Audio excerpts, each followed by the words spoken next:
And I was up here on this stage for 12 shows, I think it was 12 shows, before the shutdown happened. And as a child, God would show me these tours and visions and dreams, and I would literally see them. I could see crowds of people, and I could see tour buses, and I could see charts and awards and all these things. I wasn't even singing. I was like the closet singer that sang in her shower, sang when she was getting dressed. Nobody knew that I could sing. And my mom went to the worship leader at our church, the choir director, and said, hey, my daughter sings all the time. All the time. All the time.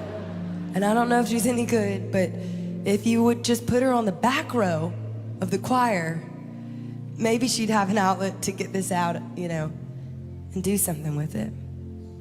And so I went and I auditioned. I didn't really audition. He showed me this song behind the church, and he said, sing this for me. And it was the song Hosanna. And I was like, Hosanna, Hosanna, like really sheepish. And he goes, Lauren, I have heard you laugh before. You better sing that song. And I was like, oh gosh. And I said, I don't know if this is singing or if this is screaming. I don't know. Because I was like belting it, but I didn't know what belting was. I just thought I was screaming at the top of my lungs with a melody attached. And I found out that's not what that was. And he said, get ready, because in 2 weeks I'm going to have you lead this song. And I had never really sang in front of people. I was so new to it. But in this time, God started showing me all these things.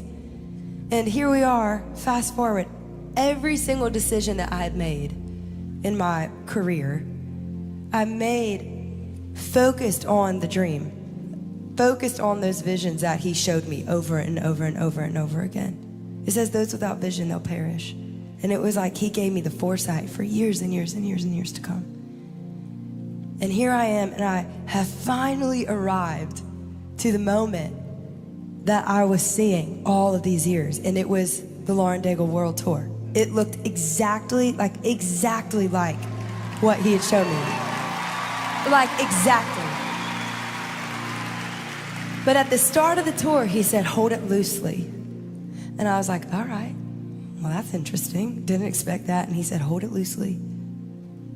And I remember just the first, don't tell anyone, but the second show, one of our major props broke. We're not going to reveal any secrets yet. And I remember the team coming to me and they were like, you are not going to believe what just happened. And I was like, it's all right. And there's just an ease about letting go of things that would be seemingly important. And then the 12th show came and everything had to shut down. And I remember feeling like, God, what is this disappointment? It took me 6 months to literally get out of bed. I was so heartbroken because at 16, he showed me something, a dream, a vision. And 12 years later, I was there to fulfill that. I could see it. It was exactly what he had shown me. And on the 12th, something interesting about the 12th, I gotta look that up. But on the 12th show was when it all fell apart. And the weight of disappointment is so suffocating. It is so isolating. It is so gripping. And I don't know if there is anybody that has walked in with disappointment tonight, but I promise you, he can be the restorer of broken dreams. I promise. Because the thing that's so interesting is I used to never talk about God at shows. I went through this phase where I didn't want to talk about God at shows because I wanted it to be more inclusive and I didn't want people to feel afraid. I wanted them to feel invited. But how could I introduce love when I'm not talking about love himself? And in this time of 560 days, I said, God, where did all this go? And he said, Lauren, you got to go back to why you sing. Why do you sing? You sing to love me. You sing to show me that you care. That worship is the thing that precedes a miracle.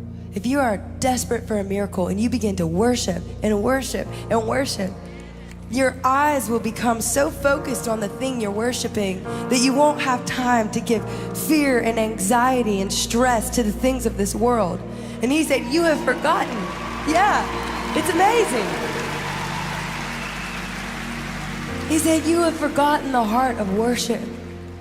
Just come back to your first love. And I am so grateful for those 560 days, because not only did he take away disappointment, but he allowed this stage to be an even more beautiful experience than it would have ever been, because I actually remember worship now. Where I was going through the motions and just doing show after show after show, now I get to sit and bask in his presence every single night. And I was missing it. And he just said, girl, come on back to your first love. Just come back.